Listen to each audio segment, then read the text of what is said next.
આજે જ્યારે વિશ્વમાં આટલા બધા દેશો લડી રહ્યા છે અને આખું વિશ્વ જાણે આજે જ્વાળામુખી પર બેસેલું છે, તો અશાંતિ એટલી બધી ફેલાઈ ગઈ છે. તો આવા જે શાંતિના જે પ્રયાસો છે એ ખરેખર સરાહનીય છે.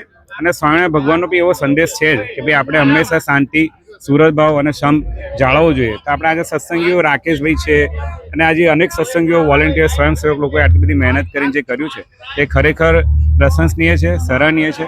અને આટલી બધી કોમ્યુનિટી 600-700 માણસ આજે વિશાળ સંખ્યામાં જોડાયા છે. તો ખરેખર વિશ્વને આપણે એક શાંતિનો એક નાનો એક પ્રયાસ કરીએ છીએ કે જેથી કરીને વિશ્વમાં શાંતિ સ્થપાય. અને આપણે તેવી સંસ્કૃતિમાંથી આવીએ છીએ કે જે સંસ્કૃતિ હંમેશા એમ કહે છે કે વસુદેવ કુટુંબકમ. આપણે આખા દુનિયાને, આખી અવનીને, આપણું સમાજને આપણે આપણું કુટુંબ ગણીએ છીએ. ત્યારે આપણે કુટુંબ માટે એક નાનકડો પ્રયાસ અર્થે આપણે શાંતિના પ્રયાસ કરી રહ્યા છે. તો સૌ સત્સંગીઓને અને આપ સૌને જય સ્વામિનારાયણ. અને આપણે આવી નવી રીતે વિશ્વમાં શાંતિ પ્રગટે એવી આપણે ભગવાન સ્વામિનારાયણ હરિકૃષ્ણ મહારાજના ચરણોમાં પ્રાર્થના કરીએ.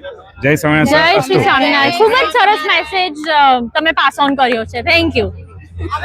તમારું આ ફર્સ્ટ ટાઈમ છે પીસ વોકમાં અને મંદિરમાં જોડાયા છે?